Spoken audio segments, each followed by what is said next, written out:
আনন্দে মেডিনেসে প্রথম দিন যায় আদির সাথে। বিস্তারিত জানতে সম্পূর্ণ ভিডিওটি লাইক দিয়ে দেখতে থাকুন। আনন্দী রাতে বাবা স্বপ্ন দেখে অস্থির হয়ে পড়লে আদি শান্ত করে আনন্দীকে, এবং পরের দিন সকালে আদি আনন্দীকে সাথে নিয়ে যাবে বলে গাড়ি বের করতে চায়, কিন্তু আনন্দী একাই হেঁটে যেতে শুরু করে। তাই আদি গাড়ি নিয়ে আনন্দীর কাছে যেয়ে আনন্দীকে গাড়িতে উঠতে বলে।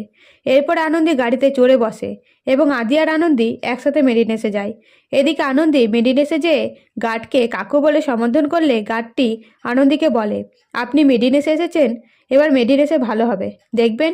তখন আনন্দী বলে, আমি তো কাজ করতে এসেছি, তাহলে মেডিনেসে ভালো হবে কিভাবে? তখন গার্ডটি বলে, আপনার মতো মেয়ে এ মেডিনেসে কাজ করতে এসেছে, তাই ভালো হবে বলছি। এইসব দেখে আদি বলে, আনন্দী মানুষকে মানুষ বলে গণ্য করে, এটাতেই তো আনন্দী সবার থেকে আলাদা। তো বন্ধুরা, ভিডিওটা ভালো লাগলে লাইক করবেন, আর নেক্সট আপডেট পেতে চ্যানেলটিকে সাবস্ক্রাইব করে পাশে থাকবেন। ধন্যবাদ।